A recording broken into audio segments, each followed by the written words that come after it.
میں نے کہا یہ دین اللہ نے جو وعدہ کر لیا ہے لہٰذا غالب ہونا شروع ہو گیا، نبی کے آتے غالب ہونا شروع ہو گیا، پوری دنیا میں چھانا شروع ہو گیا۔ حضرت عمر کے بعد کیا تھا جو عیسائیت کے سب سے بڑے مرکز تھے، قیصر و کسریٰ، جن کی ہزاروں سال کی حکومت چل رہی تھی، میرے مصطفیٰ کے پیدا ہوتے ہی وہاں کے 14 کمرے گر گئے۔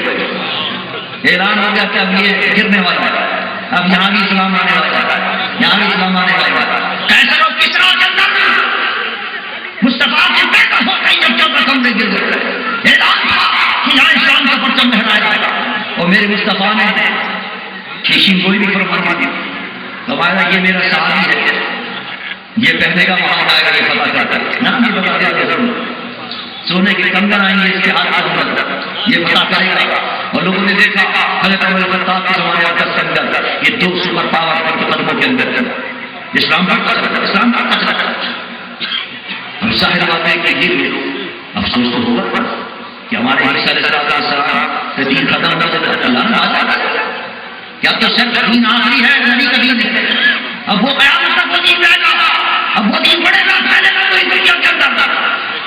اس وقت سے یہ جنگ چل رہی ہے، اس وقت اسلام کے خلاف یہود اور نصارہ کی سازشیں چل رہی ہیں، اور قیامت تک یہ چلتی رہیں گی۔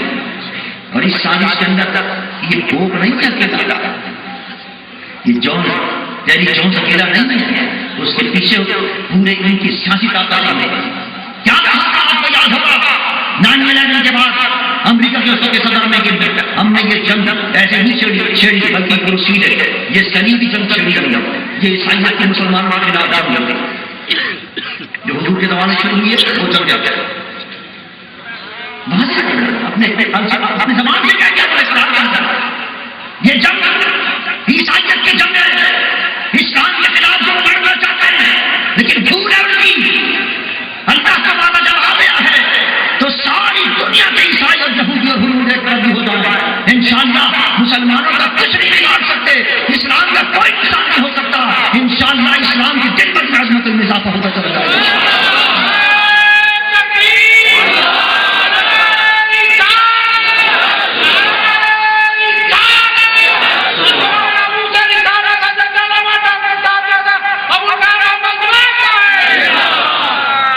لیکن یہ واقعات ہمارے آپ کے امتحان کو یاد آتا ہے، ہمارے آپ کے امتحان کہ ہم نے اپنے آقا سے کتنی محبت، نبی کے نام پر جب عزت کا آدھار پر آئے تو ہم بے چین ہو گئے نا۔ یہ قرآن نبی کا معجزہ ہے، زندہ معجزہ ہے جو آج ہمارے درمیان موجود ہے۔ اس نبی کے بوجھ پر ہم تڑپتے یا نہیں تڑپتے اگر اس کی توہین ہو اور بے حرمتی ہو؟ الحمدللہ مسلمانوں کے جذبات کی محبت سے لبریز ہیں، پوری دنیا کا مسلمان تڑپ جاتا ہے، پوری دنیا کے اندر احتجاج مظاہرے ہو رہے ہیں اور اپنے جذبات کا مسلمان مظاہرہ کرتے ہیں، یہی کر سکتے ہیں، مظاہرے کر سکتے ہیں، احتجاج کر سکتے ہیں، جلوس نکال سکتے ہیں، جلسے منعقد کر سکتے ہیں، لیکن افسوس ہوتا ہے جتنی حکومتیں ہیں اسلامی حکومتیں، ان کے جتنے حکمراں ہیں پاکستان میں وہ سب امریکہ کے کہتے ہیں، امریکہ کے غلام ہیں، وہ یہود و نصارہ کے ایجنٹ بنے ہوئے ہیں، امریکہ کے آگے ہاتھ باندھ کر کھڑے رہتے ہیں، وہ اتنے بڑے واقعے پر احتجاج کریں گے۔ ڈیوس پاکستان کے مسلمانوں کو اگلے عام کر کے چلا جاتا ہے اور بڑی عزت کے ساتھ اسے رخصت کرتے ہیں، بڑی عزت کے ساتھ رخصت کرتے ہیں، اور جب تک ہو رہا جیل کے اندر بڑے ٹھان ٹھان کے ساتھ آتا جیسے کوئی بادشاہ رہتا ہے، وزیر اعظم رہتا ہے، بڑی سہولت ہوتی ہے، حتیٰ کہ یہ تک سنا گیا ہے کہ جب وہاں اذان ہوتی تھی جیل کے اندر وہ کہتا تھا میری نیند خراب ہوتی ہے، اذان کام کر دیں، خبیث والوں سے کہنے پر اذان نہیں کرتے۔ یہ امریکہ کا چاپلوسی کرنے والے حکمراں، یہ امریکہ کے ایجنٹ حکمراں، ان سے امید نہیں ہے کوئی احتجاج کریں گے، حالانکہ چاہیے یہ تھا کہ اس واقعے پر جنگ کے واقعے پر پاکستان کے حکمرانوں کو فوراً ہوائی استنجا طلب کرنا چاہیے تھا، تمام اسلامی سربراہوں کو جمع کرنا چاہیے تھا اور مشترکہ اتحاد کا اعلان کرنا چاہیے تھا، اور سب سے پہلے اعلان کرنا چاہیے تھا کہ ہم امریکہ سے تعلقات کو ختم کرتے ہیں، ہم اپنے تمام سفیروں کو واپس بلاتے ہیں، جب تک کہ اس خبیث پادری کو سزا نہیں ملے گی لیے ہم سپاہی لال کا باہر نہیں کر سکتے. یہ ان کی غیرت کا ہے، لیکن ان کی غیرتیں مر گئی. یہ ڈالر خرید کے اور ڈالروں کے ذریعے بیچتے ہیں، پوری قوم کی غیرت کا سودا کرتے ہیں. یہ قوم کی غیرت کا سودا نہیں کیا ہے؟ ایک ظالم کو اور ایک قاتل کو انہوں نے چند ڈالروں کے بس بیچ دیا ہے اور اس کو وہاں بھیج دیا ہے ڈیوس کو. کس کے ساتھ ہم کو بیچ دیں گے؟ کہتے ہیں دیت دی ہم. وہ تو کہتا ہے دیت ہم نے دی. دیت کے لیے شرط ہوتی ہے کہ جو قاتل ہے وہ تسلیم کرے کہ ہاں میں نے قتل کیا کہ وہ دے دیا. وہ کہتا ہے میں نے قتل کیا صحیح نہیں، میں نہیں کرتا. ہینری کلنٹن نے کہہ دیا کہ ہم نے کوئی پیسے نہیں دیے، ہم نے کوئی دیت نہیں دی. دیت اس طرح کہ قاتل نہ دے کوئی پیسہ دینا نہ تو دینا دے دیا کہ دیت نہیں چاہیے، یہ دیت نہیں ہے. اور چلو تھوڑی دیر کے لیے مان لو دیا. میں کہتا ہوں یہ ثابت ہو چکا ہے کہ اس وقت پاکستان میں جتنے دھماکے ہوئے ہیں سب ڈیوس کی وجہ سے ہوئے ہیں. ڈیوس کے دہشت گردوں سے لاتے تھے، اس کے ٹیلی فون نمبر موجود تھے اس کے پاس. دہشت گردی کے تمام جتنے لنک ہیں وہ سب وہاں جا کے ختم ہوتے ہیں. دہشت گردی ہو کر آ رہا تھا، جتنے یہاں بم دھماکے ہوئے ہیں، جتنے بم دھماکوں کے اندر لوگ مرے ہیں، ان سب کا قاتل ڈیوس تھا. اگر دیت دینا ہے تو ہزاروں لوگوں کی دیت بھی ادا کرنا. سینکڑوں لوگ نہیں، ہزاروں لوگ اب تک مر چکے ہیں ان خودکش دھماکوں کے اندر، اور ان سب کا ذمہ دار ڈیوس ہے جو جاسوسی کر رہا تھا اور پاکستان کا دھماکہ کر رہا تھا. اور پھر سب سے بڑی بات یہ ہے کہ جب یہ ثابت ہو گیا کہ وہ سی آئی اے کا ایجنٹ تھا اور سی آئی اے نے اس کو بھیجا تھا، یہی وجہ ہے کہ اس کی گرفتاری پر اوباما بھی پریشان تھا، امریکہ کا صدر. کہیں ہو سکتا ہے چھوٹے سے آدمی کو پریشان ہو، کہیں ہو سکتا ہے کہ تم سب شرائط عائد کریں ہم تمہاری امداد بند کر دیں گے، ہم چیک کر دیں گے، وہ کر دیں گے تو رہا کرو. کیوں؟ اس لیے ان کی نسل بھی ان کو پتا ہے بڑا اہم آدمی تھا، پاکستان کی تمام رازوں سے واقف تھا، دھماکے وہ کرا رہا تھا، پاکستان کا جاسوس تھا، وہ جاسوسی کر رہا تھا پاکستان کے اندر. لیکن افسوس ان حکمرانوں پر کہ جنہوں نے اس جاسوس کو بھی چھوڑ دیا چند ڈالروں کے لیے. پاکستان کا سالمیت کو انہوں نے اس کو چھوڑ کر باقی میں آیا. عزیزان اب تو ان حکمرانوں سے اگر یہ رہتے ہیں پاکستان کے اندر تو پاکستان کی سالمیت کو بھی خطرہ پڑا. جس انداز سے یہ لوگ سودے بازی کر رہے ہیں، جس انداز سے یہ لوگ امریکہ کی غلامی کر رہے ہیں، یہ بھی خبریں آ گئی کہ انہوں نے تو اپنا جو ایٹمی اثاثہ ہے اس کے اوپر بھی امریکہ کو لا کے ڈال دیا کہ آپ صبح یہ سارا بات اس قسم کی جو بغاوت اور غداریاں کر رہے ہیں. اب وقت آ گیا ہے کہ قوم کھڑی ہے، اب وقت آ گیا ہے کہ قوم ایسے حکمرانوں کے خلاف کھڑی ہے. آپ نے دیکھا کہ چند دنوں پہلے الحمدللہ تحریک نام سے رسالت چل اور تحریک نام سے رسالت کے اندر جمع علماء پاکستان کا مقابلہ ہے. حضور کے سلسلے میں یہ مقام عطا کیا کہ جمع علماء پاکستان کی قیادت کریں اور جمع علماء پاکستان کی قیادت کر تمام پاکستان کی جتنی مذہبی جماعتیں ہیں، جتنی سیاسی جماعتیں ہیں، ان سب نے مل کر ایک پلیٹ فارم پر احتجاج کیا. کراچی کا جل کا تاریخی دوسرا 31 تاریخ کو جو ہڑتال کا اعلان ہوئی پاکستان کی تاریخ کی مکمل ترین ہڑتال، اور اس کے بعد لاہور کا جلسہ تھا. آپ نے جو لوگ گئے ہوں انہوں نے دیکھا ہوگا، وہ گواہی دیں گے کہ لاہور کی تاریخ کا سب سے بڑا جلسہ تھا. اور اس جلسے کے بعد حکمرانوں کی ناکامی ہوئی، اور اس جلسے کے بعد وزیر اعظم صاحب نے ہمارے 5 مقابلے رسمی کرنے کا اعلان کیا، اور اس کے بعد ہم نے اپنی تحریک کو ختم کرنے کا اعلان کیا. لیکن یہ پلیٹ فارم ہمارے ہم نے کہا کہ یہ پلیٹ فارم باقی رہے گا. تحریک نامی سے رسالت کے نام سے پلیٹ فارم بن گیا ہے جس پر تمام سیاسی جماعتیں متحد ہیں. یہ پلیٹ فارم باقی رہے گا.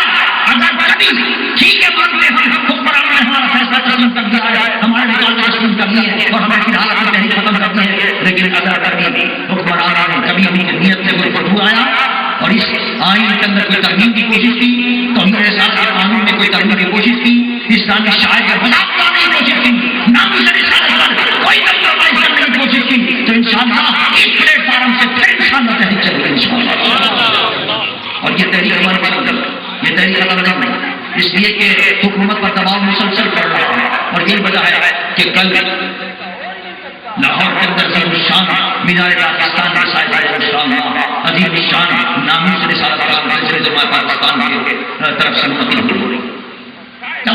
جن کے بعد پاکستان سے تعلق ہونے والے جتنے مشاہیر ہیں، جتنے علماء ہیں، سب کسی تعداد میں تشریف لا رہے ہیں اور ہزاروں کی تعداد میں جن کے بعد پاکستان سے آ رہے ہیں. کے میں تشریف لے جائیں اور یہ روح پر منظر بھی دیکھیں اور ان کی تقاریر سے مستفید ہوں اور حالات کیا چل رہے ہیں اس وقت پر، اس وقت کیا بین الاقوامی صورتحال ہے، اس وقت کس طرح یہود و نصارہ پاکستان کا قبضہ کرنا چاہتے ہیں، پاکستان کا برباد کرنا چاہتے ہیں، اب کیا سازشیں ہو رہی ہیں اور یہ ٹیکس کیا سازش تھی، وہ سب سازشیں انشاءاللہ کل بے نقاب کی جائیں گی، کل پہلا اجلاس ہوگا انشاءاللہ ظہر کے بعد اور دوسرا اجلاس ہوگا انشاءاللہ عشاء کے بعد، ان دونوں اجلاس میں آپ شرکت کریں گے اور یہ تہیہ کر لیں گے۔ بات آنا چاہیے کہ دیکھیے سب نے مل کر متفق ہو کر ایک پلیٹ فارم پر تحریک چلائی، اس تحریک میں اللہ نے برکت کی اور کامیابی سے ہم آ رہے ہیں اور حکمرانوں نے ہمارے 5 مطالبے تسلیم کر لیے۔ ہم نے 5 مطالبے کیے تھے تحریک نام سے سال میں پلیٹ فارم پر۔ پہلا مطالبہ یہ تھا کہ وزیر اعظم پارلیمنٹ میں نام اعلان کریں کہ اس قانون کو ہم نے سارا کا کوئی ترجمہ نہیں ہے۔ الحمدللہ پارلیمنٹ میں حاضر اعلان کریں۔ دوسرا ہمارا مطالبہ یہ تھا کہ صدر مملکت کی کمیٹی بنائی ہے اس میں ترمیم کرنے کے لیے، اس کمیٹی کو ختم کیا جائے، وہ بھی بابر صاحب نے اعلان کر دیا کہ اب کوئی کمیٹی نہیں ہے، وہ بھی اعلان کر دیا۔ دوسرا مطالبہ تیسرا مطالبہ یہ تھا تحریک نام سے رسالت کا کہ آسیہ مسیح جس نے گستاخی کی ہے نبی کی، اسلام کی اور دین کی گستاخی کی ہے اور پاکستان کے عدالت میں اس کو سزا دی ہے، اس کے اندر عدلیہ کے علاوہ کوئی طریقہ اختیار نہ کیا جائے۔ ہمیں عدلیہ پہ اعتماد ہے، عدلیہ پر چھوڑا جائے معاملہ، عدلیہ اگر سزا دیتی ہے تو اس پر عمل کیا جائے اور اگر عدلیہ آزاد کرتی ہے تو اس کو آزاد کر دیا جائے۔ یہ مطالبہ ہمارا الحمدللہ منظور ہوا۔ اور چوتھا ہمارا مطالبہ یہ تھا کہ جو بل برسر اختیار پارٹی ایم ایل نے جمع کرایا ہے اور اسمبلی کے اندر جس میں واضح طور پر کہا ہے کہ حضور کے توہین کی سزا قتل نہیں ہے بلکہ یہ چاہے چھوٹی موٹی سزا دے قتل کرنے کے لیے تو نہیں، حالانکہ یہ تمام امت کا اتفاق تھا اس پر۔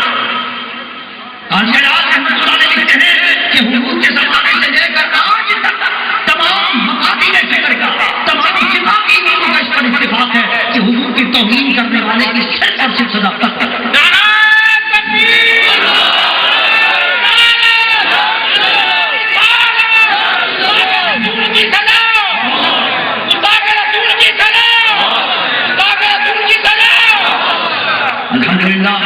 یہ مطالبہ ہمارا قبول ہو گیا۔ جو وزارت قانون نے سمری بنا کے دیے وزیر اعظم صاحب کو 70-80 صدی میں ہمارے اجلاس کے ہم نے مکمل اس پر غور کیا، اس میں یہی ثابت کیا گیا جو ہمارا موقف تھا قرآن سے حدیث سے ماشاءاللہ نے لکھا ہے کہ قرآن سے حدیث سے بائبل کی بات ثابت ہے کہ نبیوں کی توہین کرنے والے کی صرف سزا قتل ہے اور سزا ضرور، اور اس پر الحمدللہ وزیر اعظم صاحب نے جاری کیا۔ الحمدللہ ہمارے 5 مقابلے قبول ہوئے ہیں، اللہ کا شکر ہے۔ لیکن ابھی دباؤ پڑ رہا ہے بیرون ممالک کا، جیسا کہ جون فیری کا واقعہ ہوا ہے، دیگر واقعات ہوئے ہیں، ابھی دوبارہ کہا گیا ہے صدر صاحب کو اس کی ترمیم کرو اور اس قانون کو ختم کرو، لہٰذا انشاءاللہ۔ لیکن ہاں آپ نے یہاں سے بات یاد چاہیے کہ دیکھیے جب قوم نے متفق ہو کر ایک تحریک چلائی، اللہ نے اس میں برکت دی، حکمرانوں کو گھٹنے ٹیکنے پر مجبور کر دیا، حکمرانوں نے ہمارے مطالبے تسلیم کر لیے۔ اسی طرح ضرورت اس بات کی ہے کہ پھر قوم متفق اور متحد ہو کر آئے اور ایک مطالبہ لے کر آئے کہ اس ملک کے اندر نظام مصطفیٰ صلی اللہ علیہ وسلم نافذ کرنا ہے۔ انشاءاللہ اگر متحد ہو کر ہم آئیں گے تو حکمرانوں کو یہ مطالبہ بھی ہمارا تسلیم کرنا پڑے گا انشاءاللہ۔ اور انشاءاللہ اس کے لیے تیاریاں جاری ہیں، اس کے لیے کوششیں جاری ہیں انشاءاللہ۔ اسی قسم کا پلیٹ فارم ہمارے انشاءاللہ اور تمام پاکستان کی سیاسی مدنی قوتیں جمع ہو کر انشاءاللہ پھر چلائیں گی اور وہ تحریک ہوگی کہ اس ملک میں نظام مصطفیٰ کا نبی کی غلامی اختیار کرو، ہم کی غلامی سے نجات حاصل کرو، یہ نعرہ ہوگا انشاءاللہ۔ اور انشاءاللہ وہ قریب آ رہا ہے کہ یہ ملک نظام مصطفیٰ کی روشن ہوگا اور مستقبل ہوگا، لیکن ہمیں اور آپ کو قربانی دینی ہوگی، قربانی دینی ہوگی۔ دیکھیے اگر صرف دعاؤں سے کام کرنا تو سب سے بڑی دعائیں حضور سے بڑھ کر کون میرے نبی وہاں بیٹھ کر دعا کرتے تھے، سارے کاغذ بھی بہت قدم کرتے نہ جنگ ووٹ کرنے کی ضرورت نہ رفاقت کی ضرورت نہ جنگ ووٹ کی ضرورت نہیں، یہ نظام حضور گئے اپنے صحابہ میں جنگ ہوئی، کافروں سے لڑے بھی، اللہ نے مار بھی شہید ہوا، ہم حضور کے لیے لحاظ ہوئے، کافروں سے لڑے، بہت سے صحابہ کرام نے جان میں شہادت بھی بہت کیا، کافروں کو جہنم حاصل بھی کیا، تب جا کر اللہ نے جنگ بدر میں فتح عطا فرمایا۔ یہ مصطفیٰ نے چھوڑیے سنت ہمارے سے، تم نکلو میدان عمل چلتا رہو، پھر دیکھو اللہ بیٹھا تمہاری مدد کرتا ہے، پھر کیسی کامیابی ملتی، کیسی کامیابیاں ملتی. اور ابھی حال ہی میں دیکھ لیجیے، دور جانے کی ضرورت نہیں. مصر کے لوگ آ گئے میدان میں، 30 کے لوگ نکل آئے میدان میں. 40 سال سے حسنی مبارک جو اس دور کا فرعون تھا، اسی مصر کے اندر ایک اور فرعون گزرا تھا کئی ہزار سال پہلے حضرت موسیٰ کے زمانے میں. اور اس دور کا فرعون حسنی مبارک تھا جو 50 سال سے پنجے گاڑے بیٹھا ہوا تھا اور خود چوس رہا تھا مصریوں کا. لیکن مصری قوم جب سامنے آئی تو 50 سال سے جو پنجے گاڑے بیٹھا تھے وہ اس کو اٹھا کے مار رہے. یہ تو 3 سال 3 سال میں نہیں ہوئے. انشاءاللہ قوم نکل کے آئے گی. جتنے کافر لوگ ہیں کہ حکمران جو خود چوس رہے ہیں اس قوم کا مال کما کر باہر اپنے سوئس بینکوں کے اندر ڈال رکھتے ہیں. اور صرف حکمران نہیں، دونوں ایسے ہیں، اپوزیشن والے بھی ایسے ہیں. اس انتظار میں بیٹھے پہلے تھوڑی والی نہیں، پہلے تھوڑی والی پھر ساڑھی والی. تم اپنا وقت گزار لو، وقت گزار لو. کبھی جناب صاحب جملے کے بہانے سے کسی بہانے سے کہہ رہے ہیں بنا دینے کے 5 منٹ کہاں ہے 10 رکعتیں پڑھ لیا تو کیوں نہیں نکلے باہر؟ قوم کو بے وقوف بناتے ہیں یہ نواز شریف صاحب بھی اور یہ حکمران بھی.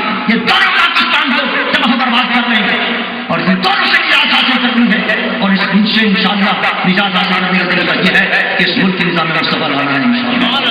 اس کے لیے جدوجہد کرنی ہے انشاءاللہ. اور دونوں امریکہ کے ایجنٹ ڈیوس کو بھیجنے کے اندر دونوں شامل ہیں. ان دونوں نے بھیجا ہے اور ان دونوں کی آپس کے اندر مشورے ہوئے اور جب یہ ڈیوس وہاں بھیجا گیا ان دونوں نے قوم کی محنت کا سبب کیا. انشاءاللہ ان دونوں سے نجات حاصل کریں گے اور انشاءاللہ اس کو مصطفیٰ صلی اللہ علیہ وسلم لائیں گے اور اس میں جدوجہد کریں گے اور آپ کو انشاءاللہ پیغام دیں گے. آپ نکل رہے میدان میں انشاءاللہ. اور جب نکلیں گے تو پھر اللہ کی رحمت سے آئیں گے انشاءاللہ. پھر کامیابی آتے انشاءاللہ. اللہ مجھے اور آپ سب کو اس ملک میں مصطفیٰ کی حفاظت کو بھی عطا فرمائے اور اس کو کامیاب کا کام عطا فرمائے. بڑے بڑے سلام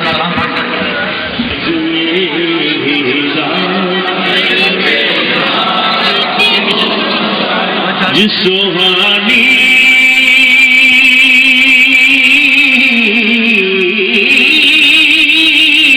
گھڑی چمکا رہا کا چاند سوہانی گھڑی چمکا رہا کا چاند دل افروزی ساتھ لاکھوں سلام مصطفیٰ جانے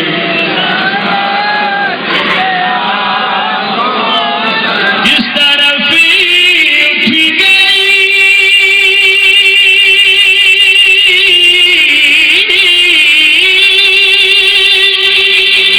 دم میں دم